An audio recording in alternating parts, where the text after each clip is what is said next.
The mop handle clattered against the marble, the sound echoing in the cavernous silence of the 50th floor. Darius Mitchell's heart seized in his chest. It wasn't the noise that stopped him. It was the 8-year-old girl standing 5 feet away, her small body trembling. Her designer dress was rumpled, her face pale with a terror so profound it silenced the air around them. "Mom's on the floor," Lyra Thornton whispered, her voice a tiny, broken thing. "She's not moving." Darius felt a cold dread, the ghost of his old life rising up. He dropped the mop, the scent of ammonia and clean wax forgotten. He ran, he pushed open the heavy oak door to the CEO's office, and the world went still. Anya Thornton, the most powerful woman in the building, was slumped behind her desk. Her teacup was still steaming beside a scattered stack of papers. Her eyes were open, but they saw nothing. Her breathing was a shallow, almost imperceptible flutter. Darius, a black single dad in his 30s, wearing a janitor's uniform in this glass sanctuary of wealth, let the past crash into the present. The years of training, the hundreds of calls, the muscle memory of a life he'd left behind took over. He was no longer Darius the janitor. He was Darius the paramedic. He vaulted over a plush chair, his fingers immediately finding the carotid artery on Anya's neck. The pulse was thready, a butterfly's wing against his skin, too slow, dangerously slow. He scanned her face. No cyanosis around the lips, no obvious trauma, but her pupils were like pin pricks, constricted to the size of a needle's tip. He leaned closer, inhaling carefully. Faint, but there, a bitter almond-like scent clinging to the air around her. "Lyra, sweetie, I need you to go outside and wait by the elevators, okay? Can you do that for me?" His voice was calm, the practiced calm he'd used for frightened children at accident scenes. She nodded, tears streaming down her face, and fled. Darius pulled out his phone, his thumb dialing 911 with a steadiness that betrayed the frantic pounding in his chest. "I need paramedics at Thornton Industries, 50th floor, CEO's office, unconscious female, approximately 40 years old, bradycardic, myotic pupils, possible poisoning." He gave the address, the words clinical and precise, a language he hadn't spoken in years. He laid Anya gently on the floor, clearing her airway, tilting her head back. He tracked the rise and fall of her chest, a barely visible motion. Each second stretched into an eternity. He was acutely aware of his uniform, the gray janitor's shirt sticking to his back. His dark brown hands, calloused from the mop, were now pressed against the expensive carpet. He was a ghost in this building, a nobody, and a nobody was about to have a lot of questions to answer. The wail of sirens grew from a distant cry to a roar that filled the street 50 floors below. Soon the elevator doors hissed open and 2 paramedics rushed in, their gear rattling. They were young, focused, moving with the confident energy Darius remembered so well. "What have we got?" the lead paramedic, a man with a thick neck and tired eyes, asked, not looking at Darius, but at the woman on the floor. "Found her about 3 minutes ago," Darius said, backing away to give them space. "Pulse is in the low 40s. Pinpoint pupils. I think it's a toxin. Maybe an organophosphate or..." The medic cut him off with a sharp look, a flicker of annoyance. "Sir, please let us work." He turned to his partner. "Let's get her on O2. Pupils look like a possible opioid OD, but the bradycardia could be a stroke. Let's prep for a CVA protocol." Darius's blood ran cold. CVA, cerebrovascular accident, a stroke. They were going down the wrong path. The standard drug for an ischemic stroke, a thrombolytic, would dissolve blood clots. But if it wasn't a clot, if it was what he suspected, that drug would be a death sentence. "It's not a stroke," Darius said, his voice harder than he intended. The lead medic ignored him, checking Anya's blood pressure. "BP is tanking. Let's push a thrombolytic as soon as we get her in the bus. It could save her life." "No!" The word exploded out of Darius, raw and commanding. He stepped forward, planting his feet between the paramedic and Anya. "You can't. That will kill her. Her symptoms aren't consistent with a CVA. There's no facial droop, no unilateral weakness. It's a classic toxidrome. Did you smell the air?" The paramedic finally looked at him, truly looked at him, his gaze a mixture of disbelief and fury. "Who the hell are you?" Get out of my way before I have security remove you. My name is Darius Mitchell. I was a paramedic for 12 years, Darius said, his voice low and steady.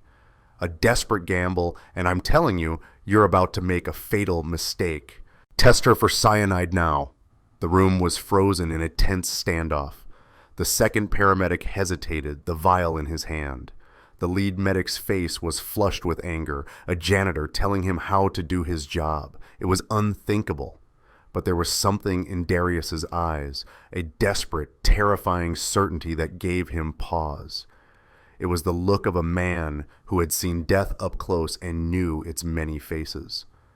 Fine, the medic spat, his pride warring with a flicker of doubt. Run a rapid talk screen, but if you're wrong, I'm having you arrested for obstruction. The seconds it took for his partner to administer the colorimetric test felt like hours. Darius didn't breathe. He watched the small strip, his entire life, his daughter Amara's future hanging on a chemical reaction. Then it happened. The strip turned a deep, undeniable blue. The lead medic's face went white. "Oh my God," he whispered. He looked at Darius, his anger replaced by a chilling awe. "It's positive, high-level exposure. He grabbed his radio, his voice urgent and sharp. "Dispatch, this is Medic 34. We have a confirmed cyanide poisoning. Have the ER prep the antidote kit. I repeat, confirmed cyanide." As they worked frantically to administer the hydroxycobalamin, stabilizing Anya before moving her, Darius stepped back, the adrenaline leaving him shaky. In the controlled chaos, his eyes scanned the room. How? An aerosol in the drink? His gaze fell on the floor beneath a heavy mahogany desk. A glint of metal, small brass, intricately machined. It looked like a nozzle of some kind, no bigger than a thumbnail. It had rolled into the shadow under the desk's lip, almost invisible. He heard footsteps in the hall, security, police. His old life had taught him another lesson. Trust no one. Evidence could be lost, narratives could be twisted. Before he could second-guess himself, he bent down as if to pick up a stray piece of lint, his dark brown hand closing around the small metal object. It was cool against his skin.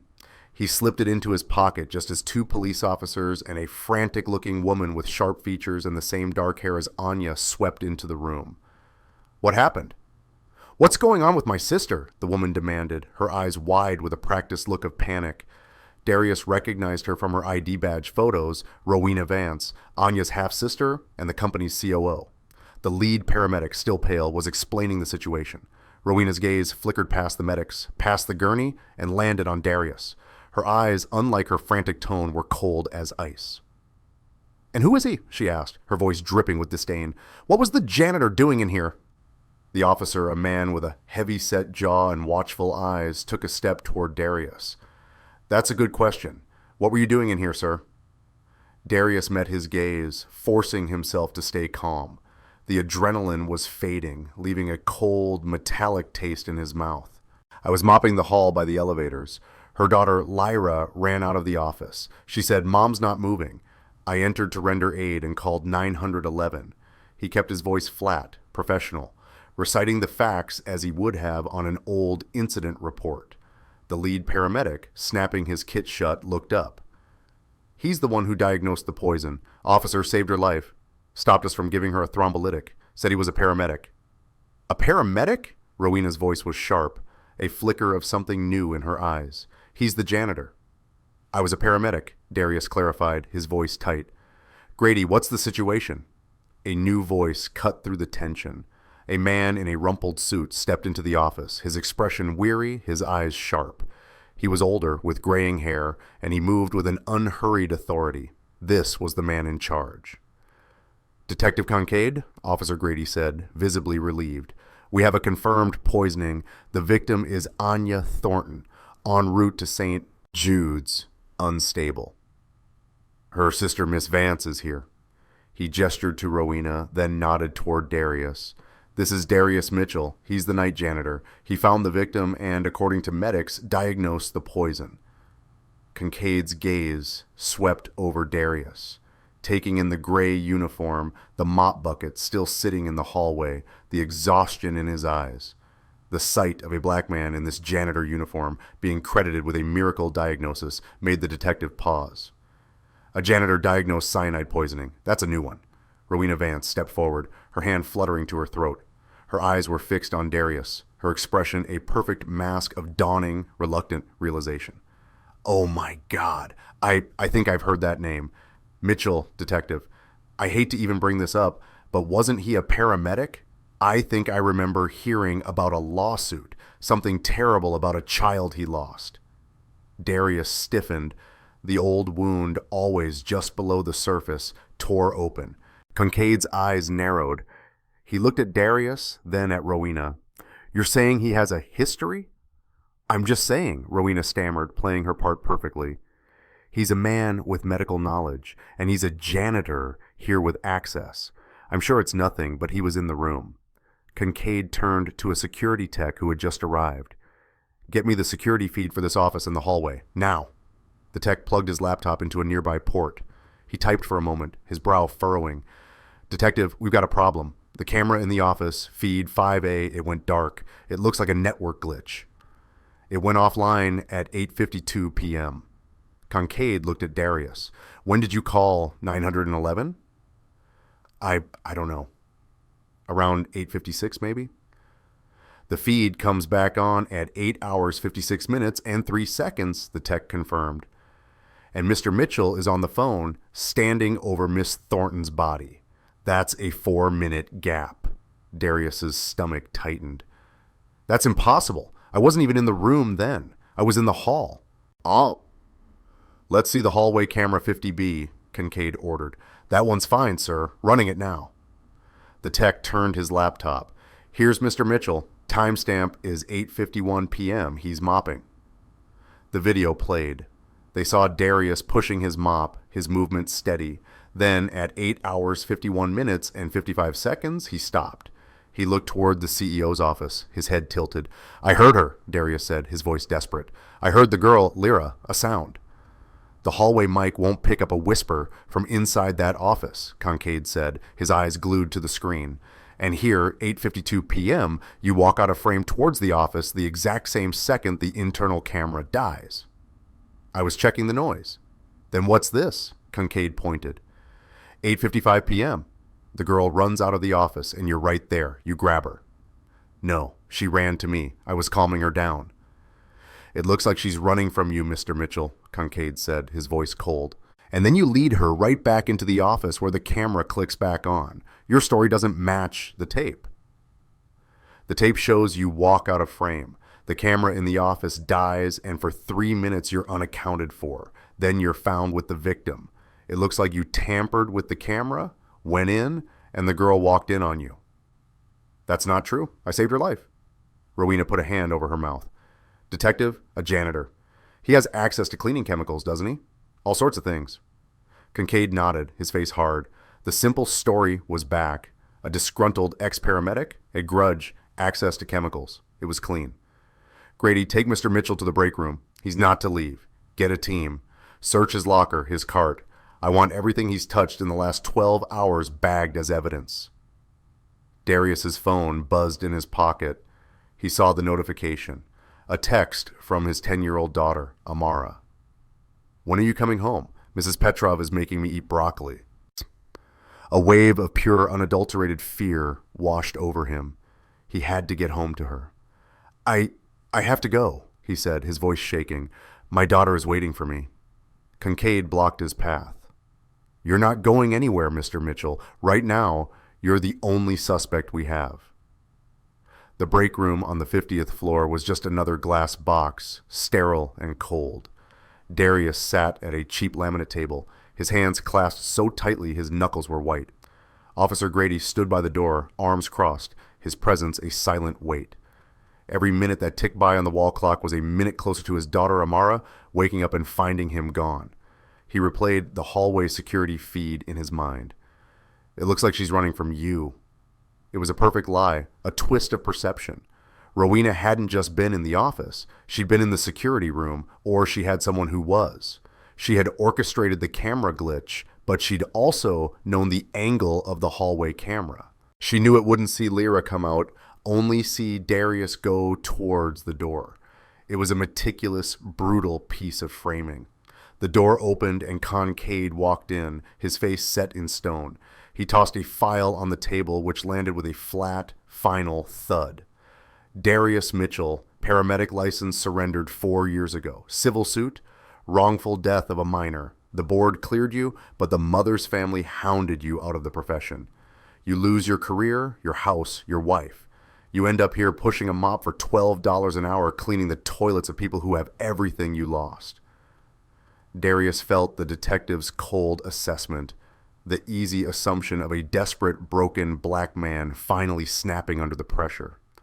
"That has nothing to do with this," Darius said, his voice a low tremor. "I told you I saved her." "Did you?" Kincaid leaned forward, his voice dropping to a conspiratorial whisper. "Or did you just get cold feet? You bring the poison. You stage the scene. Maybe you rig up some fancy aerosol, something from your paramedic days. But then the little girl walks in. You panic. You can't let her die too. Not another kid. So you save her. You get to be the hero, the one man who could diagnose the impossible, all while covering your own tracks." "That's insane," Darius whispered, the blood draining from his face. Kincaid was twisting the one good thing he'd done into the linchpin of his guilt. "Is it? Or is it the story of a man who snapped? A man desperate to prove he's still a big shot, not just the guy who scrubs the floors?" Before Darius could answer, Officer Grady's radio crackled. "Detective, forensics found something. The janitor's personal locker, sub-level B." Kincaid's eyes lit up, a cold, triumphant glint. He nodded to Grady, who left the room. Darius's heart hammered. His locker. What was in his locker? A spare uniform, a picture of Amara, a half-eaten bag of... Grady returned, holding a large, clear evidence bag. Inside was a dark brown glass bottle, half full of a thick, oily liquid. "What is that?" Kincaid asked. "Lab says it's a specialized industrial solvent," Grady read from his notes. "Specifically, an organophosphate compound, not on any Thornton Industries supply manifest, but the lab tech says it's a primary component used in creating certain complex poisons. A perfect precursor." Darius stared at the bottle, his mind reeling. I've never seen that before in my life. I don't know what that is. Somebody put it there. The same person who doctored the cameras." "Who?" Kincaid snapped. "The cleaning supply fairy? This was in your personal locker, Mitchell, the one you keep your kid's picture in." "Rowena!" Darius shouted, his voice cracking. He was losing. The trap was closing. "Rowena Vance, the sister. She wants the company. She framed me. Check her. Check her access. She was there. She pointed the finger at me." Kincaid sighed, a theatrical, weary sound. The grieving sister, the one who's been at the hospital, hysterical for the last hour, or the disgruntled janitor with a tragic past, a hero complex, and a bottle of poison precursor in his locker. Who do you think the DA is going to believe? Darius felt the floor drop out. He was buried. Every word he said just made him sound more desperate, more guilty. Kincaid stood up, his chair scraping loudly on the tile. "Darius Mitchell." He pulled out a pair of handcuffs, the metal glinting under the harsh lights. "You are under arrest for the attempted murder of Anya Thornton." "No, no, please," Darius stammered, his eyes wide with panic. "I have a daughter, Amara. She's 10. She's at home. I have to get to her. You can't do this." "You should have thought of that before you brought poison into this building," Kincaid said, his voice devoid of pity. He grabbed Darius's left wrist. "I didn't do it. I saved her," Darius yelled, a purely instinctual, terrified denial. He didn't pull away, but his body tensed, the injustice of it a physical shock. "Tell it to the judge," Kincaid said, ratcheting the first cuff shut. As his hands were pulled behind his back, Darius felt the small, cold object in his pocket press against his hip. The brass nozzle, his only proof, his only hope. He'd palmed it, a reflex from a past life, and that reflex was now the only thing that mattered. Kincaid's men hadn't searched him yet, only his locker. Kincaid cinched the second cuff, the metal biting into his skin. "You have the right to remain silent." Darius didn't hear the rest. His world had shrunk to two things: the image of Amara alone in the apartment and the secret heavy weight in his pocket. He had to keep it safe. He couldn't give it to Kincaid. The detective had his story, his precursor, his perfect suspect. The nozzle would just be lost in an evidence room. He had to hold on. He had to find someone, anyone who would believe him. Yeah. Let's go, Kincaid said, grabbing his arm. Darius was marched out of the break room, a prisoner. As they passed the CEO's office, he saw Rowena Vance. She was standing with a detective, a handkerchief pressed to her face. As Darius was pushed past, her eyes lifted and met his over the white cloth. They weren't red from crying. They were cold, sharp, and glittering with absolute chilling victory. The walk from the 50th floor to the precinct was a blur of fluorescent lights and cold, assessing stares. Darius was paraded through the pristine lobby of Thornton Industries, his hands cuffed behind his back, his gray janitor's uniform feeling like a costume of guilt. The night security guards, men he'd shared coffee with just hours before, now looked at him with a mixture of pity and distrust.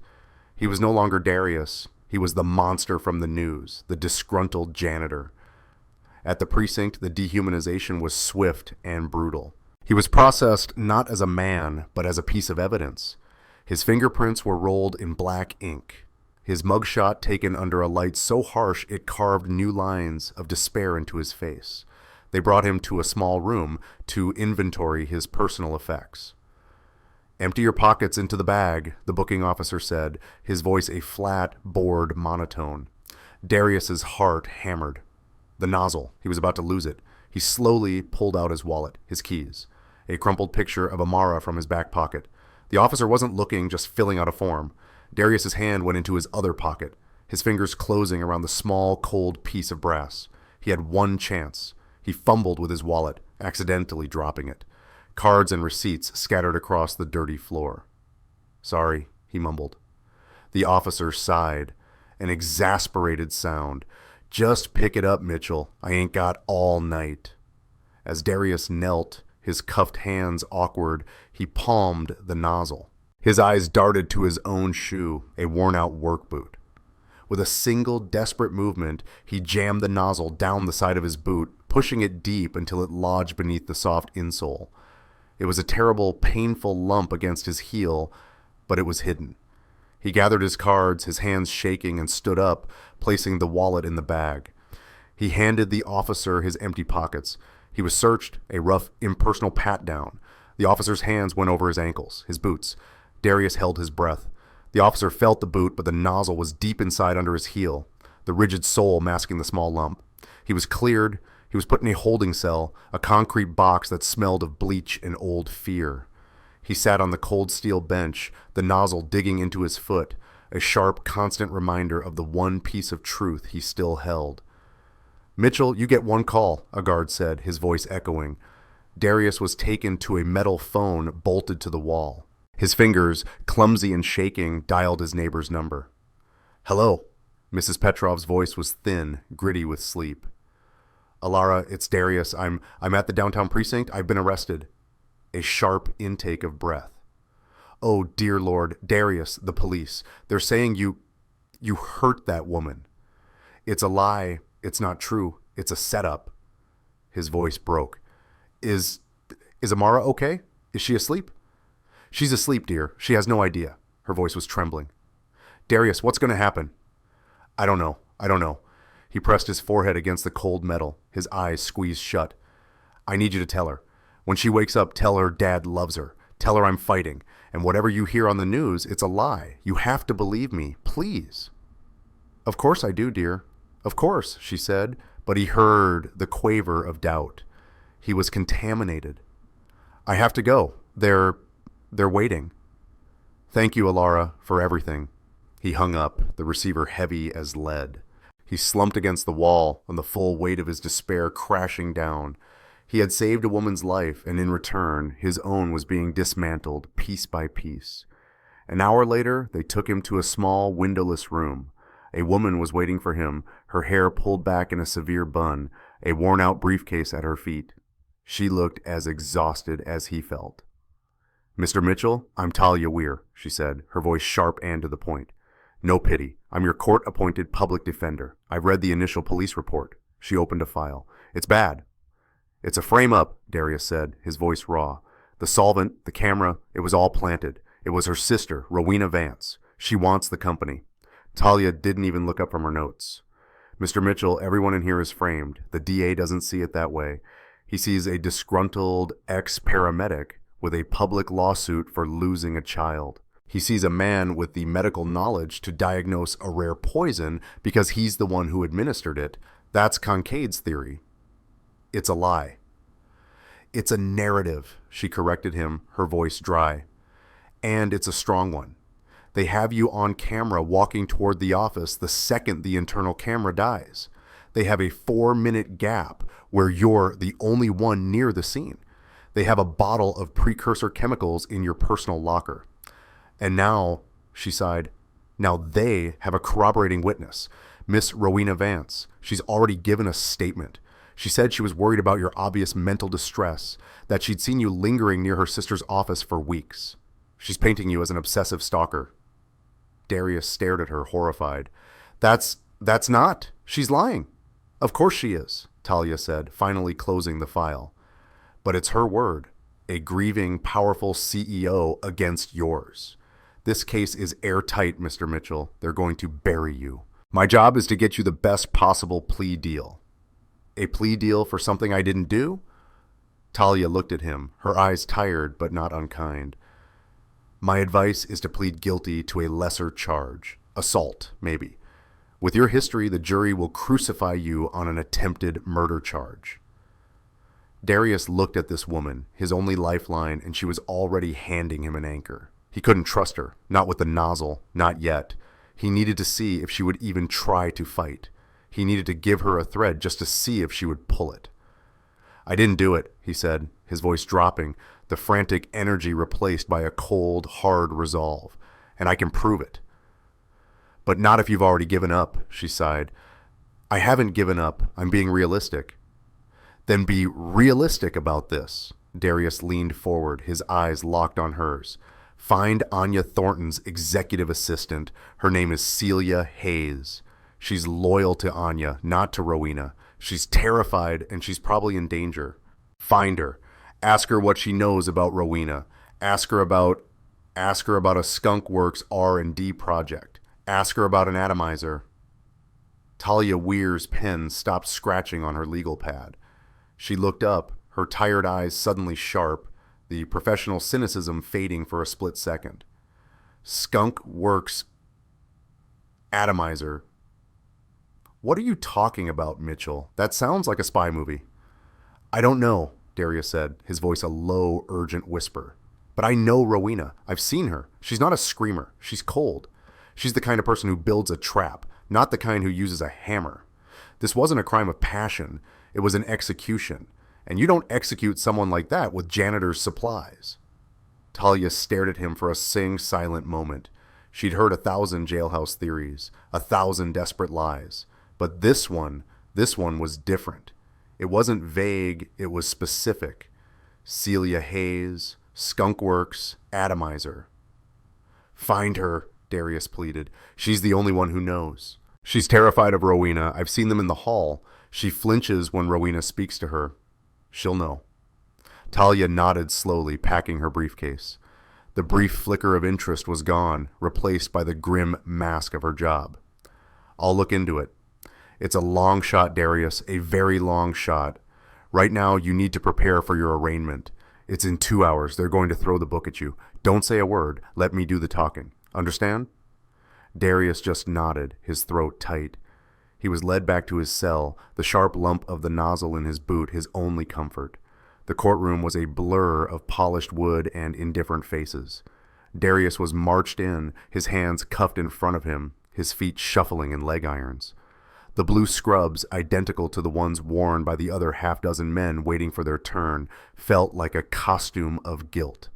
He scanned the gallery, his heart pounding, desperate and terrified to see Amara.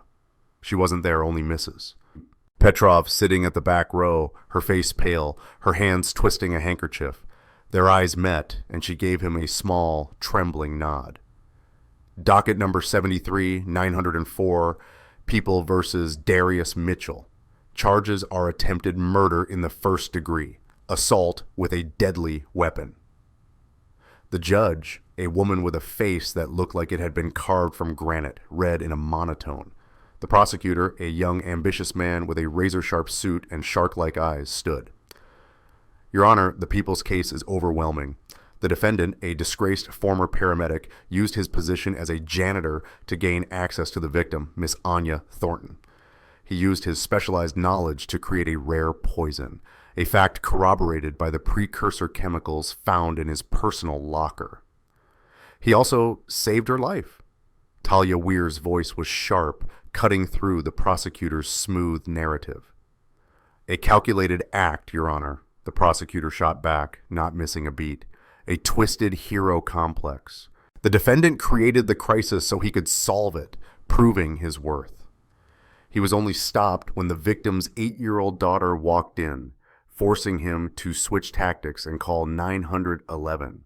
Furthermore, we have a sworn statement from the victim's sister, Miss Rowena Vance, who states the defendant had been seen lingering and acting obsessively around the victim's office for weeks. He is a danger to the community, and given the victim's comatose state, he is a severe flight risk.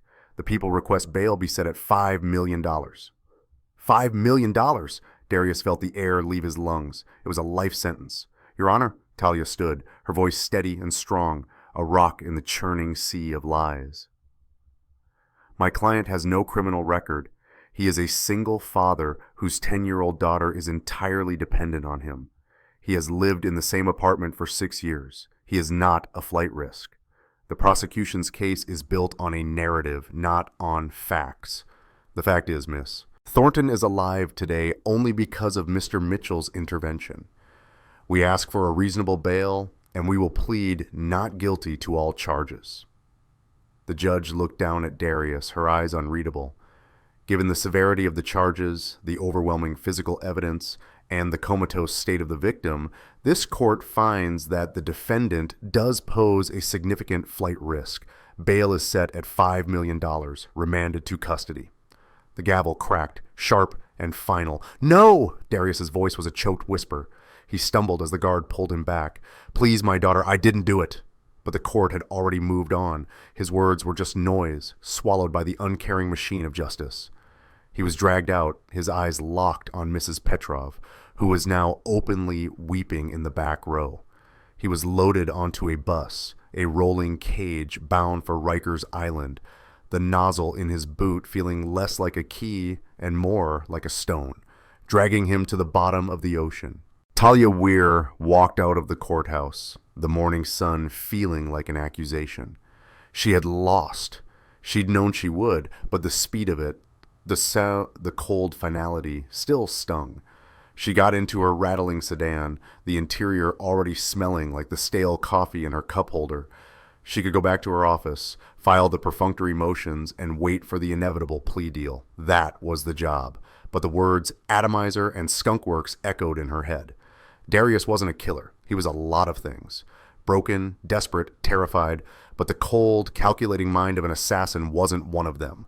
She'd seen those eyes 100 times. She pulled out her phone and did a quick search. Celia Hayes, Thornton Industries. She found her on a professional networking site, executive assistant to the CEO. She called the main line for Thornton Industries. Celia Hayes, please. I'm sorry, Miss Hayes is unavailable. A crisp new voice answered. This is the acting CEO's office. How may I help you? Acting CEO? Talia asked, her stomach tightening. Yes, Miss Rowena Vance has been appointed acting CEO by the board, effective this morning in light of her sister's tragedy. I see, Talia said, her blood running cold. And Miss Hayes, is she out sick? Miss Hayes is on an unexpected, indefinite leave of absence, the assistant said, her voice brimming with professional dismissal. If you'd like to leave a message for Miss Vance. No, thank you. Talia hung up. Indefinite leave of absence. The day after her boss is poisoned and the janitor is arrested. This wasn't a long shot. This was a trail. Celia Hayes was running. She was terrified, and she was the only person alive other than Darius and Rowena who knew the truth. Talia started her car, her mind racing.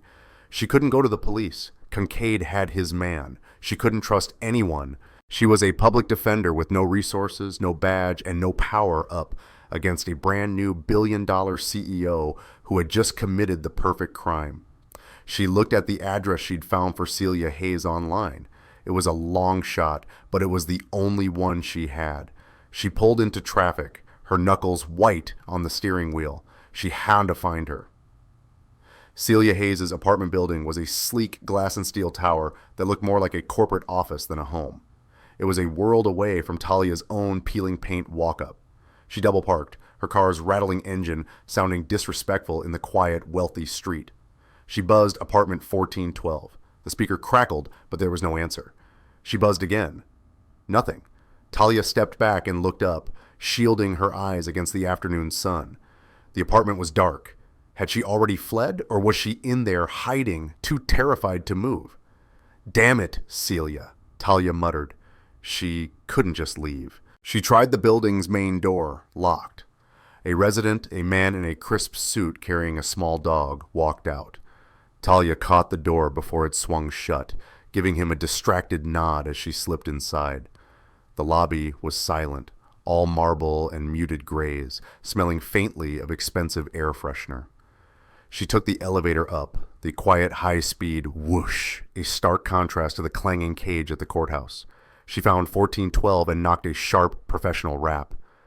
"Miss Hayes, my name is Talia Weir. I'm an attorney. I need to speak with you. It's about Darius Mitchell." The silence on the other side of the door was absolute, but it felt heavy. Watched. Talia was certain she was in there. "I know you're scared," Talia called, her voice low but carrying. "You have every right to be. They made Rowena Vance the acting CEO this morning." She was gambling, hoping the name would be a jolt. "They're lying about Celia Hayes being on indefinite leave. They're burying you just like they're burying him." Still nothing. The peephole remained dark. Talia sighed. She couldn't force her way in. She pulled a business card and a pen from her purse. She scribbled on the back, her words fast and desperate. She jammed the card under the door, pushing it until it disappeared. "Please," she whispered to the door. "He's innocent. You know it. Don't let her get away with this." She turned and walked away, the sound of her own footsteps echoing in the plush hallway. Inside apartment 1412, Celia Hayes was pressed against the wall, her hand over her mouth, her breath coming in shallow, silent gasps. She had been hiding for 2 days. Ever since she'd seen the news of Anya's attack, she'd known. She'd known what that Skunk Works project was for. She had watched through her peephole as the strange, tired-looking woman knocked. She'd heard her, Rowena Vance, acting CEO, burying you. The woman's words had been spikes of ice in her heart. Celia waited for a full 5 minutes after the sound of the elevator dinged and faded. Then, her hands shaking, she crept to the door and locked the deadbolt. She knelt, her fingers trembling as she slid the business card from under the door. Talia Weir, public defender. On the back, the messy handwriting was a lifeline. "Miss Hayes, I'm Darius Mitchell's lawyer. He told me to find you. He told me to ask about the atomizer. He's innocent. You're in danger. Call me. We're the only ones who can stop her." Celia sank to the floor, and the card clutched in her hand. Atomizer. He knew. The janitor, the ghost in the halls. He knew. He had found something. He wasn't the killer. He was the witness, just like her. The terror she'd been living with for 2 days crystallized into a new, sharper fear. Rowena hadn't just framed Darius. She'd done it knowing Celia was a loose end. The indefinite leave wasn't a kindness. It was a target. Rowena was giving her time to run, or time to be found. Celia's mind flashed to a memory so sharp it made her gasp. 3 weeks ago, a fight between the sisters right in Anya's office. It was brutal. "It's a failure, Rowena," Anya had yelled, slamming a binder on her desk. "Your aerosol project is a black hole. It's unstable, and our R&D partners are pulling out. Shut it down. That's final." Rowena's face had gone white, her voice a low, venomous hiss that Celia had never forgotten. "You always do this. You always have to be the one on top. You'll regret this, Anya. I swear to God you will." At the time, it was just another corporate spat. Now it was a confession. Celia's personal laptop chimed on the coffee table, an email notification. It was the first sound in the apartment in hours. She crept over. It was a new email from a name she didn't recognize. The subject line was one word, hello. She opened it. There was no text, just an attachment, a single image file. It was a picture of her. It was a grainy, high-angle shot, clearly from a security camera. It was a time-stamped photo from 2 minutes ago. It showed her through her own peephole, looking out into the hallway as Talia Weir walked away. Someone was watching her, not just the building. Someone was in the building's security system. Celia screamed, a choked, terrified sound. She grabbed her purse, a burner phone she'd bought after a bad breakup, and her keys. She didn't take a coat. She didn't take a wallet. She ran to the door, fumbled with the locks, and burst into the hallway. She didn't wait for the elevator. She slammed her hand on the button for the fire stairs and plunged into the concrete well, her footsteps echoing a frantic, desperate rhythm as she ran for her life down 14 flights of stairs. The image of her own terrified eye burned into her mind. The concrete stairwell was a cold, echoing tube, amplifying the sound of her own frantic footsteps into a deafening, panicked rhythm. Celia's lungs burned, a sharp, acidic fire. She burst through the heavy fire door into the building's garage, her sneakers skidding on the polished concrete. She didn't look back. She didn't check for a tail. The image of her own eye, captured by an invisible watcher, was burned into her mind. She wasn't paranoid. She was prey. She hit the street, the late afternoon sun blinding her. The city noise, horns, sirens, the distant rumble of a subway was a wall of sound. She ducked into an alley, her back pressing against the cold brick, her chest heaving. She fumbled in her purse for the burner phone and Talia Weir's business card. Her fingers, slick with sweat, could barely dial the number. Talia answered on the first ring, her voice sharp. Where? She's watching me, Celia choked out, the words a sob. She sent me a picture through my peephole. Oh God, she was watching me. Talia's voice went dead calm, the kind of calm that cuts through panic. Where are you? Are you out? I'm in an alley. I ran. I'm on, I think it's 58th and 3rd. I don't know. Stay calm. Do not move, Talia commanded. I'm 5 minutes away. I'm coming back. Do you see a black sedan, a dark-colored car, new, parked near your building? Celia's blood froze. She peered around the edge of the alley.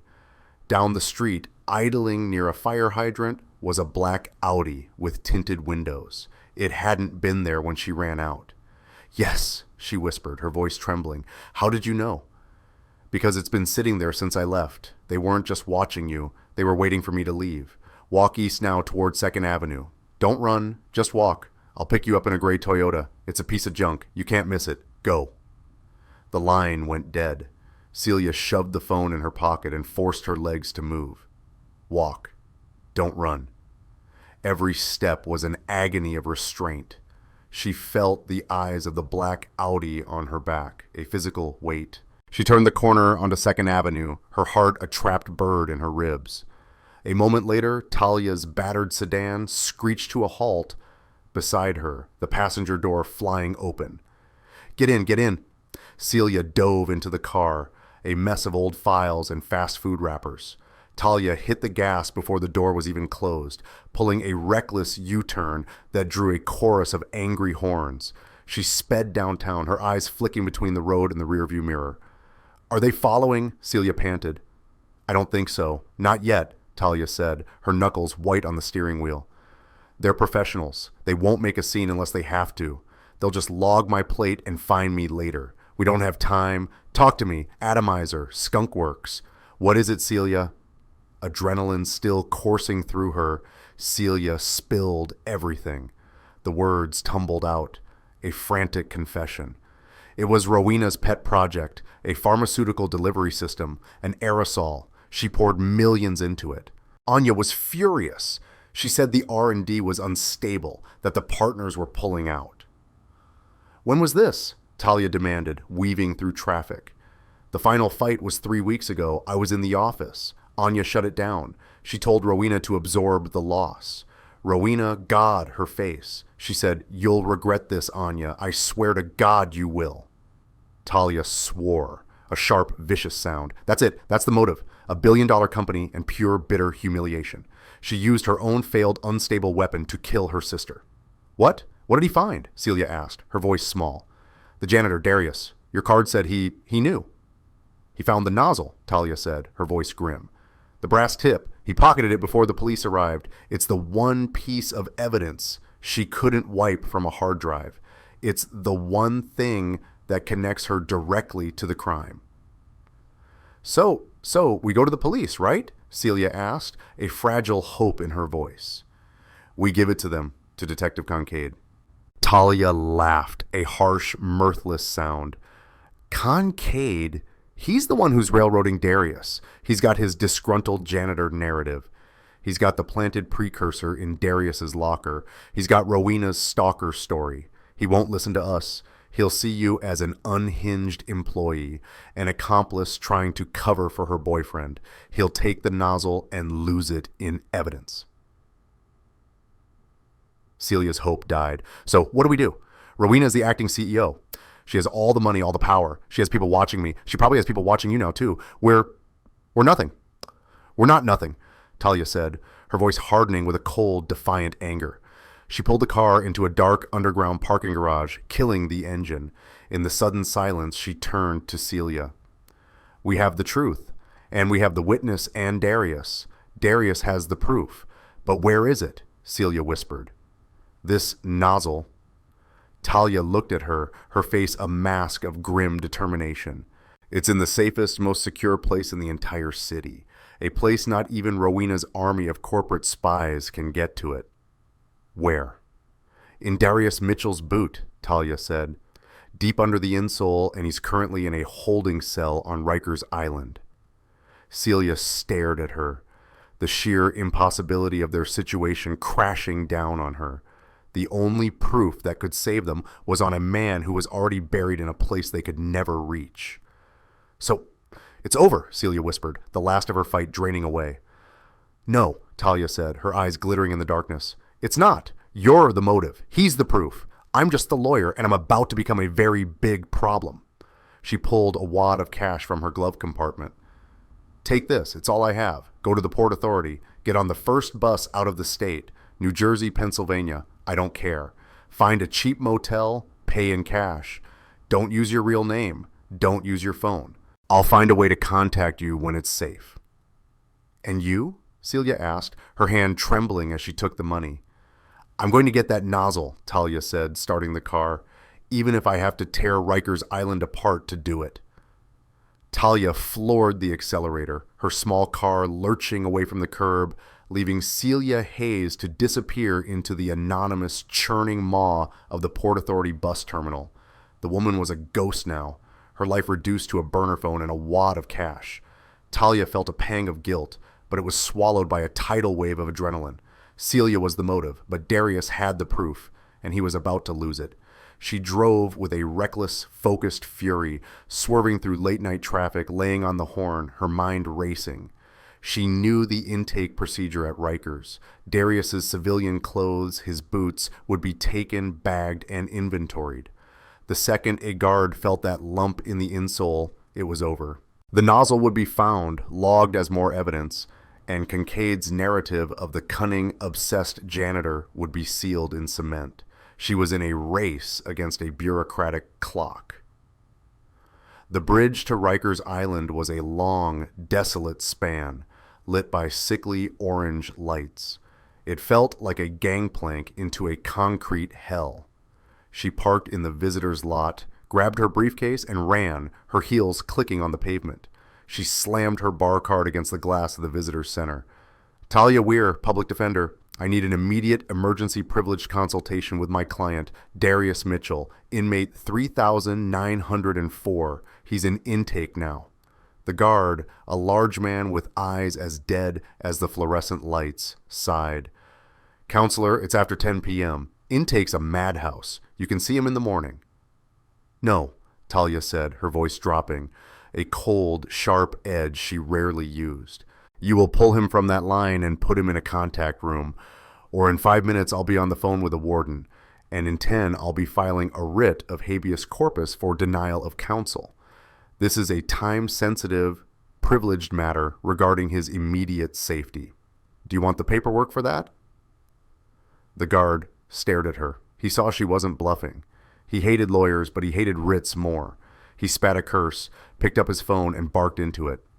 Get Mitchell Darius, 3904, from the intake line. Put him in attorney room C. Yeah, she's here, and she's a handful. 10 minutes later, Darius was shoved into a small, gray-painted room. A single metal table was bolted to the floor. The air was cold. He was still in his janitor's uniform, his face pale and gaunt, but his eyes were sharp with panic. He saw Talia. They were about to, he whispered, sitting down, his leg bouncing. The boots, they're taking them.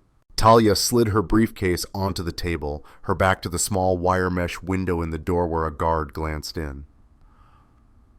I found her, Darius. I found Celia. His head snapped up.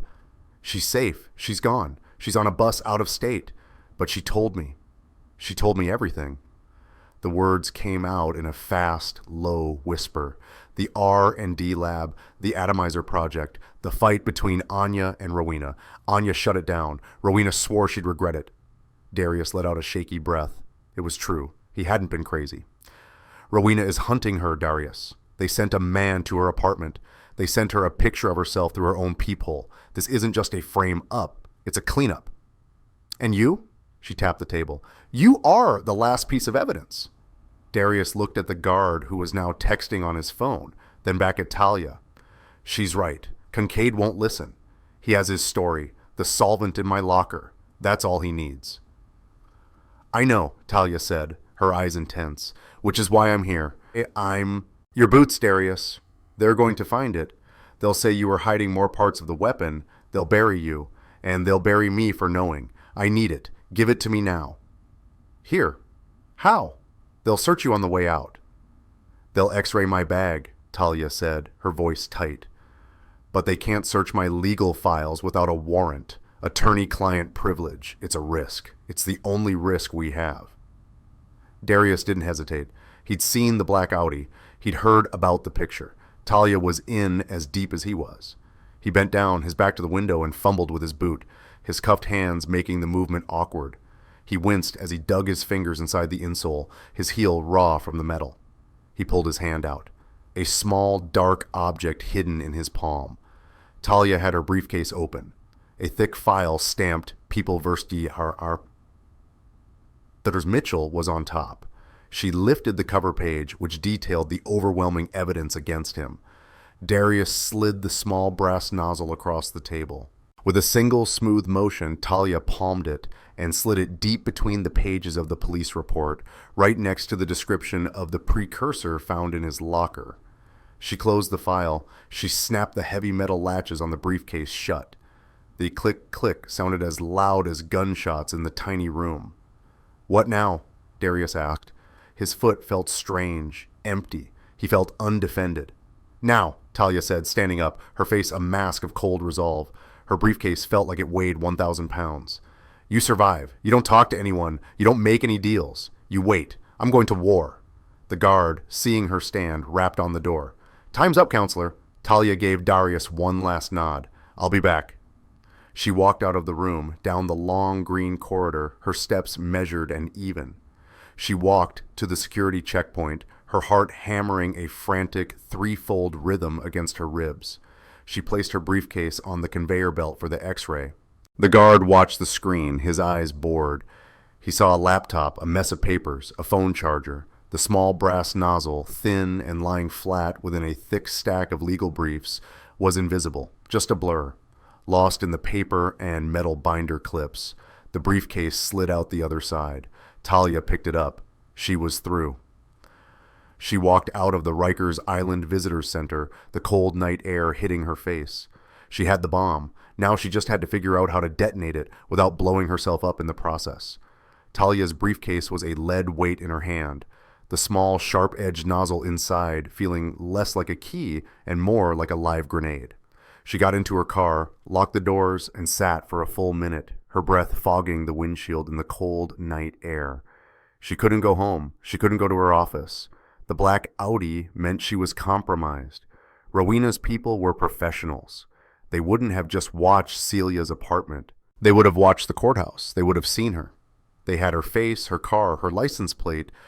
Going to any known location was a death sentence, or at the very least, a guarantee she'd be cornered and the nozzle taken.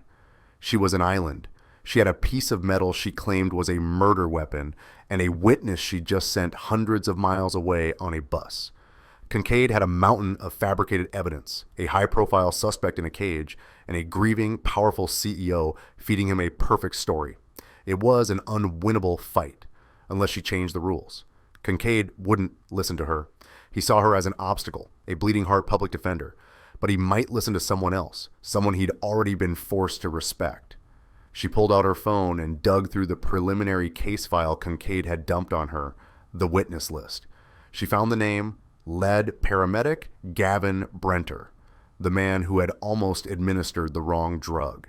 The man who knew without a shadow of a doubt that Darius Mitchell had saved Anya Thornton's life. She found his number through a paramedic union registry, a perk of her job.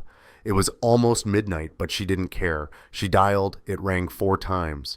Then a groggy, angry voice answered. "This better be a someone is dying call. Paramedic Brenter." "My name is Talia Weir. I'm the public defender for Darius Mitchell." A heavy sigh on the other end.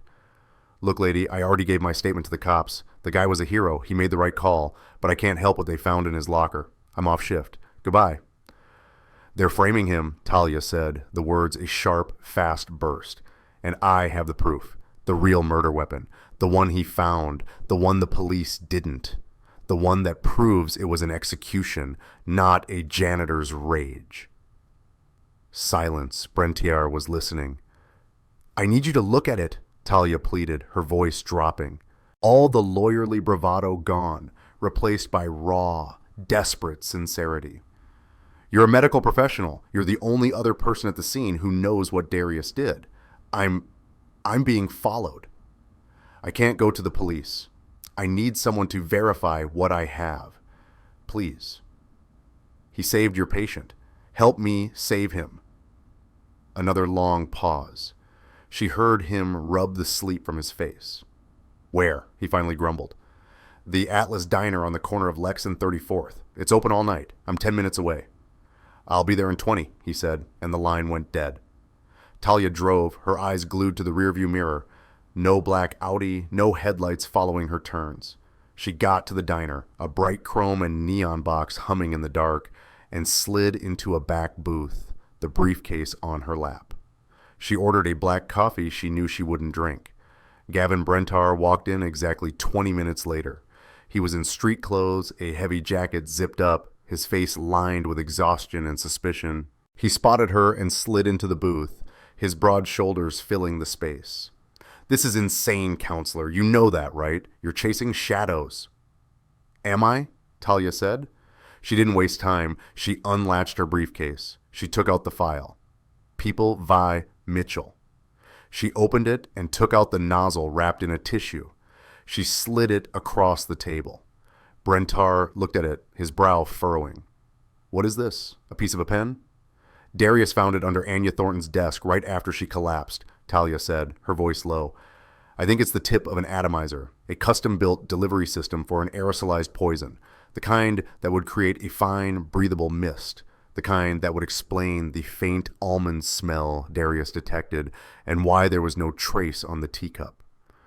Brentar's suspicion vanished, replaced by a dawning clinical horror. He picked up the nozzle, his thick fingers surprisingly delicate.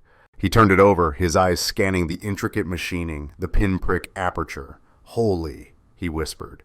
He wasn't a doctor, but he'd spent 20 years working with high-end medical tech. "This isn't from a hardware store. The threading is too fine. The aperture is laser drilled. This is specialized, like a nebulizer, but high pressure, military grade. I've never seen anything exactly like it, but it's not a toy. It's a tool." He looked up, his eyes meeting hers, and she saw it. He believed her. "An aerosolized cyanide," he breathed, the full implication hitting him. The perfect delivery. No needle, no tainted drink, just the air she breathes at her desk. And who would have access to that kind of tech? Talia pressed. Not a janitor, Brentar said, his voice grim. This is lab-level R&D. This is something else. It's Rowena Vance, Talia said. Her skunk works project. Anya shut it down. Darius just got in the way. Kincaid has a bottle of planted solvent and a fake story. I have the murder weapon. Brentar put the nozzle back on the table, his face hard. He was a man who saw the world in black and white, life and death, protocol and chaos. Darius had followed a protocol even he didn't know and saved a life. The cops were breaking protocol and burying a good man. Okay, he said, his voice a low rumble. I'm in. What's the play? You're right. You can't just walk this into the precinct. Kincaid will bury it. No, we can't, Talia said, a cold, sharp plan forming in her mind. But he can't bury you, and he can't bury a press conference. Whoa, press, Brentar said, his hands up. I'll lose my job. You'll save a man's life, Talia countered. We're not going to the press. We're going to the hospital. We're going to St. Jude's right now. To do what? Kincaid's got a guard on her door. I know, Talia said, her eyes glittering with a dangerous, brilliant light. And Kincaid is going to meet us there. You're going to call him. You're going to say you're at the hospital for a follow-up. And you realize something new about the Thornton case. Something that proves the precursor in the locker is a lie. You, a decorated paramedic, have an exculpatory piece of medical evidence. He'll come. He has to. He can't ignore you. And when he gets there? When he gets there, Talia said, sliding the nozzle back into her briefcase and snapping it shut. I'll be waiting, and you won't be his only surprise. St. Jude's Hospital at 2 o'clock in the morning was a different world. The daytime chaos was replaced by a heavy, sterile silence, broken only by the distant squeak of rubber soles and the low electronic hum of life support machines. The ICU was a small, self-contained unit, and at the end of the hall, just as Talia had expected, sat a uniformed police officer outside Anya Thornton's room. He was young, his chin dipping to his chest as he fought sleep. Talia and Brentar stopped at the nurse's station, keeping their distance. Brentar pulled out his phone, his face grim in the harsh fluorescent light. You ready for this? He muttered to Talia. Just make the call, she said, her heart a cold, heavy knot. Brentar took a deep breath and dialed. He held the phone to his ear, his professional paramedic voice clicking into place. Detective Kincaid, this is Gavin Brentar, lead paramedic from the Thornton scene. I know what time it is. I'm at St. Jude E.S. I was reviewing the preliminary tox report with the night shift toxicologist. No, I'm here now, and what I'm seeing doesn't just contradict your case, it makes it impossible. Brentar paused, listening, his face a mask of stone. Because your precursor evidence is wrong, Detective. The solvent in that locker was an organophosphate that presents with a very specific cholinergic toxidrome, sludge syndrome. You know it. But Miss Thornton, she presented with a classic cyanide toxidrome, pinpoint pupils, bradycardia, and that scent. They are not the same. That solvent could not and did not create the poison that's killing her. Your case is medically unsound. Yes, it is exculpatory. You need to get down here now. He hung up, not waiting for a reply. He's coming, Brentar said, his voice a low rumble, and he's not happy. He's not supposed to be happy, Talia said. He's supposed to be cornered. They waited. The 10 minutes that followed were the longest of Talia's life. The young cop by Anya's door eyed them, his suspicion growing. He put his magazine down and sat up straight, his hand resting near his sidearm. The elevator dinged, and Detective Kincaid stormed out, his rumpled suit looking even worse than before, his face dark with fury. He strode down the hall, his eyes locked on Brentar. This is a circus, Brentar, Kincaid snapped, his voice a harsh whisper. You call me out of bed for a lab report you could have emailed. Then he saw Talia standing just behind the paramedic's broad shoulder. His face went from angry to thunderous. You, of course, this is a setup. You're interfering with a police investigation. You're bordering on obstruction. I'm bordering on saving my client's life, Talia shot back, stepping out from behind Brentar. and you're bordering on railroading an innocent man. My case is solid, Kincaid spat. Your case is junk, Brentar interjected, his voice carrying the weight of 20 years of saving lives. I just told you the medicine doesn't work. The solvent in that locker is a red herring. It's the wrong chemical family. It's like trying to build a bomb with baking soda. It's a plant, a bad one. Kincaid was momentarily stunned. A lawyer's theory was one thing. A lead paramedic's professional testimony was another. It created reasonable doubt. It created a problem. So what? He finally said, turning on Talia. Even if he's right, it doesn't mean your man is innocent. It just means we're missing a piece. So what's your grand theory, counselor? The one you ambushed me with? It's not a theory, Talia said. She unlatched her briefcase. The young cop at the door was watching them now, his hand on his weapon. Talia ignored him. She took out the file, opened it, and dumped the small gleaming brass nozzle onto a sterile metal tray at the nurse's station. The clink was deafeningly loud in the quiet hall. This, she said, her voice shaking but clear. This is your missing piece. This is the murder weapon, or part of it. The part Darius Mitchell found under Anya's desk. The part your team missed because they were too busy planting evidence in his locker.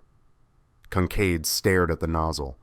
His mind flashed back to the phone call he had just received, a corporate retrieval specialist. He looked at the small, intricate piece of brass. This wasn't a janitor's tool. It was a professional's. Talia's spy movie plot and the high-tech atomizer suddenly felt terrifyingly real. His eyes snapped up to Talia, a new, dangerous light in them. You were at the apartment. You contaminated my crime scene. I got the evidence you were too blind to look for. Talia's voice rose, echoing. This is the tip of a high-pressure atomizer, custom machine from Rowena Vance's Skunkworks R&D lab, the one Anya shut down, the one Rowena used to murder her sister and frame my client to cover her tracks. That is the single most insane... Kincaid began, his hand moving toward Talia, ready to arrest her. His phone buzzed, a high-priority vibrating ring. He ignored it. Rowena Vance has an army of lawyers, he hissed. You have a piece of junk brass. The phone buzzed again, insistent, frantic. Damn it, Kincaid snarled, ripping it from his pocket. Kincaid, what? He went still, the color drained from his face. Talia and Brentar watched as the detective's entire worldview, his solid case, evaporated in real time. Say that again, Kincaid whispered, his eyes wide. He listened. A payroll match to Thornton Industries, a corporate retrieval specialist. He looked up, his gaze locking with Talia's, his expression a mask of dawning horror. Boss, he's here, the voice on the phone said. His rental car. We just got a flag. He used his passkey in the garage. He's in the hospital right now. Kincaid looked at the nozzle. He looked at the uniformed cop who was now standing confused. He looked at the closed door to Anya Thornton's room, the only person who could wake up and destroy Rowena for good. The disgruntled janitor narrative, the stalker story. It didn't include a special forces level retrieval expert. Talia's spy movie plot was the only one that fit. The man wasn't just in the building, he was here to finish the job. Kincaid didn't apologize, he didn't hesitate. He drew his weapon, his voice dropping into a cold, hard command. Officer, secure that door. Nobody in or out. Code 1031. Officer needs assistance. St. Jude's ICU. Possible armed suspect 10. 94 on this floor. Lock this building down now. The officer by Anya's door fumbled for his radio, his eyes wide. Code 1031, ICU shots? Before he could finish, the world vanished. Click, hum, thud. The main lights of the ICU snapped off, plunging the hallway into a terrifying deep darkness. The only light came from the sickly green glowing exit signs and the flashing red lights on the wall-mounted battery backups. The steady rhythmic beeping of the heart monitors didn't stop, but they were now joined by a high-pitched, frantic squeal as the backup power kicked in. He cut the power. Kincaid's voice was a roar in the dark. He snapped on a small tactical flashlight from his belt, the beam cutting a sharp comb through the gloom. He's here. Brentar, officer, secure that door. Don't let him in. Fat. Brentar and the young cop scrambled to the door, placing their bodies in front of it. It's a maglock, detective, the cop yelled, his voice cracking. Power's cut. It's not secure. Talia, get behind me, Kincaid ordered, pushing her against the wall behind him, his weapon up, scanning the dark corridor towards the stairwell. A soft thud echoed from the stairwell door, then a metallic click. He wasn't trying to be quiet. He was trying to get in. He's at the stairs, Kincaid shouted, but he was wrong. Thip, thip. The sound was soft, like wet cloth snapping. The young officer at Anya's door grunted, his knees buckling. He looked down at his chest, a dark, spreading stain on his light blue shirt, his expression one of pure confusion. He slid down the wall, his radio clattering to the floor. Officer down, Brentar yelled, diving for cover behind a mobile crash cart. From the other direction, from a dark alcove by the nurse's station, a figure emerged. He was dressed in dark blue scrubs, a surgical mask covering his face. He'd been there the whole time, a wolf in the fold. He held a silenced pistol in a gloved hand. Kincaid spun, his flashlight catching the man's eyes. The consultant, he fired, the sound of his unsilenced weapon a deafening boom that shattered the silence. The muzzle flash, a blinding white star. The consultant didn't flinch. He dove behind the nurse's station, firing back with his quiet, deadly thip, thip, thip. Sparks exploded from the wall just above Talia's head, raining plaster dust down on her. Kincaid grunted, ducking back. He's trying to get to the door, Talia screamed, seeing the man's focus. He wasn't trying to kill them. He was trying to get to Anya. Brentar, unarmed, made a choice. He abandoned the flimsy cover of the cart and threw his entire body against Anya's door, shielding the lock and handle. You'll have to go through me, you bastard. Right. The consultant rose from behind the desk, his weapon steady. He was aiming center mass right at Brentar. He had a clear shot.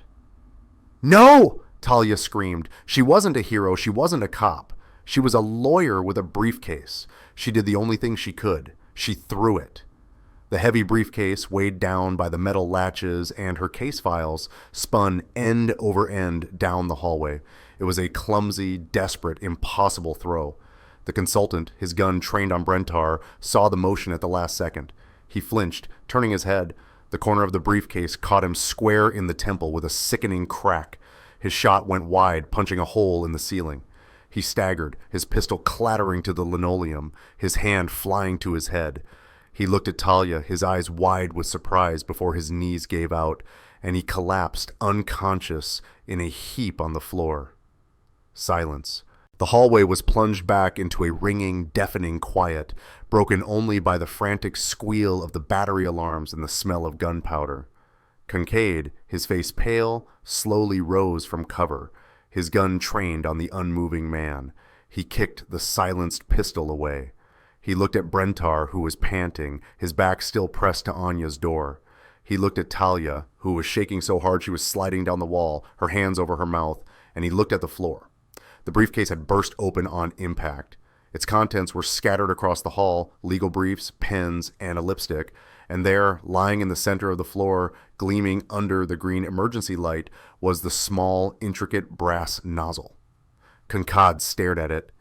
He looked at the professional killer on the floor. He looked at the dead officer. He looked at the nozzle.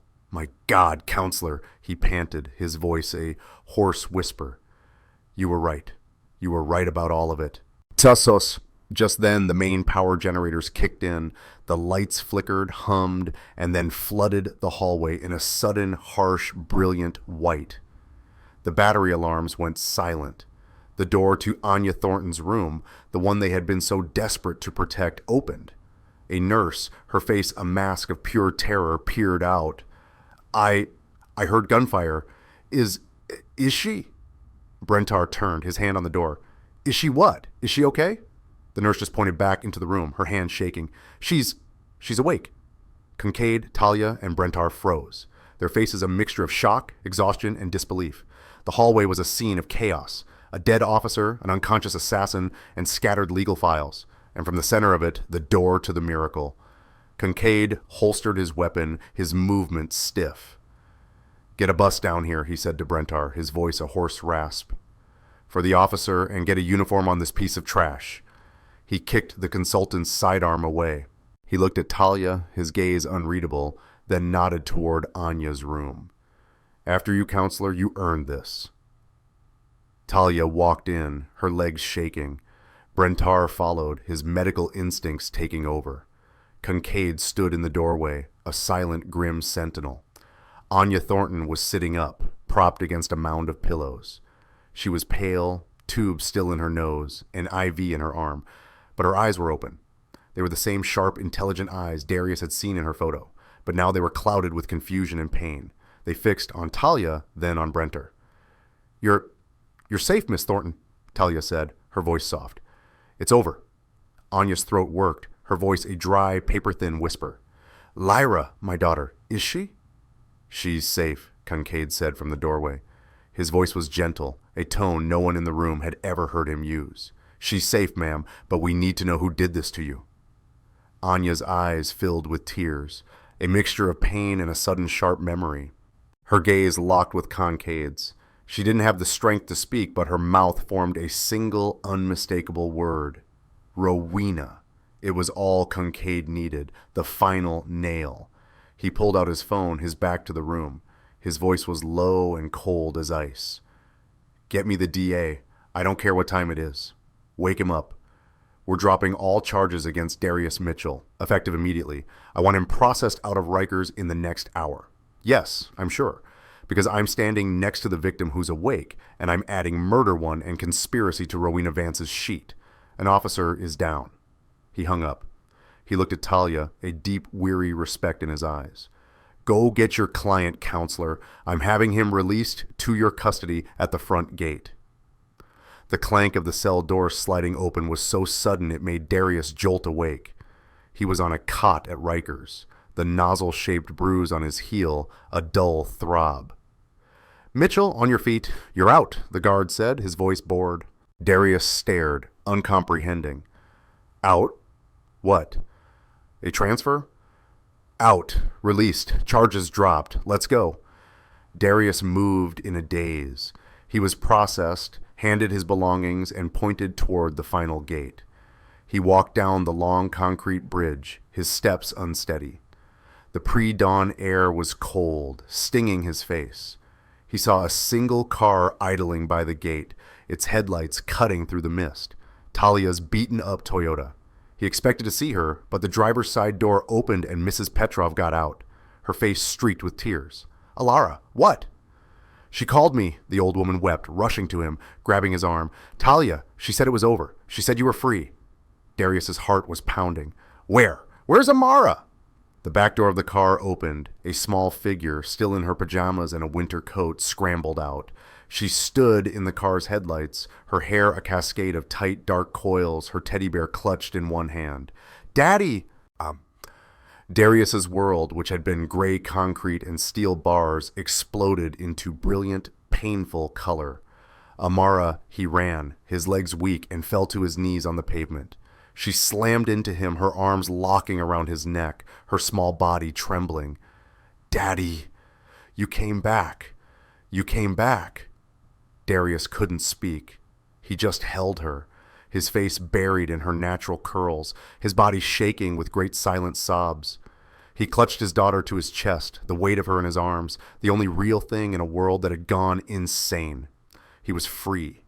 He was a father. It was all that mattered. 2 weeks later, Darius sat in the front row of a packed hospital auditorium. He wore an ill-fitting suit Talia had bought him. Beside him, Amara, in a new dress, held his hand tightly. On the stage, Anya Thornton sat in a wheelchair, her voice still weak, but her eyes made of steel. Beside her stood a humble Detective Kincaid. Rowena Vance's trial will proceed, Anya said, her voice amplified by the microphone, and so will the trial of the consultant she hired, who, thanks to Detective Kincaid, was apprehended trying to flee the country. But that is not why we are here. She turned her gaze to Darius. The cameras all turned with her, but Darius only saw her.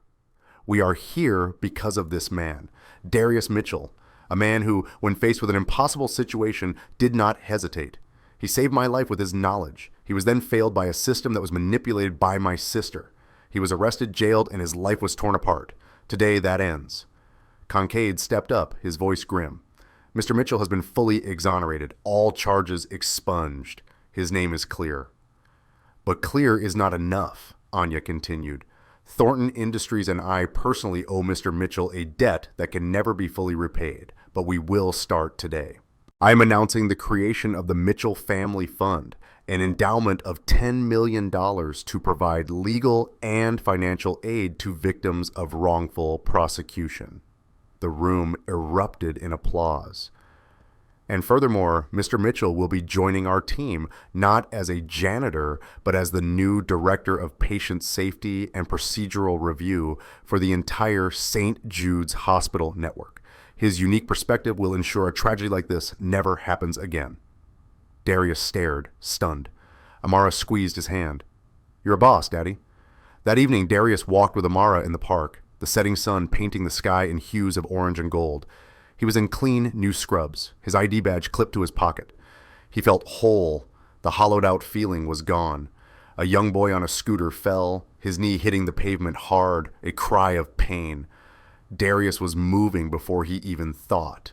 He was kneeling, his voice calm, the old familiar cadence returning. Hey, buddy, you're okay. Let's take a look. He was a paramedic. He was a hero. He was finally just Dad. He looked up and Amara was smiling at him, her face bright with a pride that was worth more than all the money in the world. He had his life back, and just like that, another story is over. I always wonder where you all are and what you're doing. When you listen to these, if you feel like sharing, drop a comment and let me know. Are you on a long drive, working on something, or just winding down for the night? It's nice to picture the story finding a home with you wherever you are. If you'd like more stories like this one to keep you company on your journey, you know what to do. Hitting subscribe and that little bell means you'll always have another one waiting for you when you need it. A simple like helps others find a companion in these tales too. Thanks for letting me share this space and time with you. It really is a privilege.